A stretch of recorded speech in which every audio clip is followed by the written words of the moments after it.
Yan mga kapatid, napag-usapan rin lang yung puzzle, meron ako isang kwento dyan eh. So meron isang pastor na hirap siyang gawa ng ng sermon outline niya. Eh ang kulit ng kanyang anak, lagi siyang ginagambala ng kanyang anak at gusto ng anak niya ay makipaglaro sa kanya. So yung pastor, lalo siyang hindi makapag-prepare ng sermon. Alam niyo mga kapatid, ginawa ng pastor, kumuha siya ng isang larawan at pagkatapos ito ay gupit-gupit niya.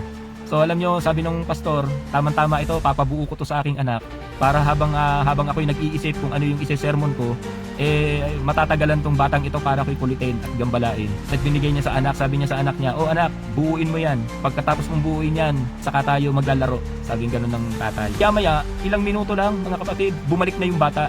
At ang sabi ng tatay niya, "Aba, ba't ang bilis mo naman yatang nabuo ng puzzle?" Pero alam niyo po ba, doon pala sa ginupit-gupit ng pastor para gawing puzzle, sa likod pala nung larawan, merong parts of the body. Yung kinuhang picture ng pastor, nature, na napakahirap i-solve, ibuuin.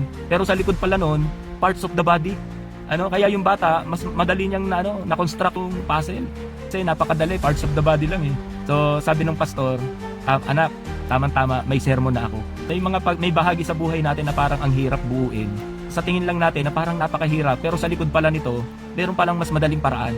So ganoon din tayo mga kapatid. Minsan hirap na hirap tayo na sumunod sa kalooban ni Lord, parang hindi akma. Lahat ng nangyayari sa buhay natin ay sa ikatututo natin. Parang puzzle, pag binuo natin ito, makikita natin. Sa una, hindi natin nakikita kung anong itsura. Pero habang nabubuo na natin, unti-unti nakikita na natin ng malinaw kung ano yung talagang larawan na gusto nating buuin. Pag tayo nasa Panginoon, makikita na natin ng mas malinaw kung ano talaga yung purpose ni Lord sa bawat bagay natin pinagdadaanan. Amen?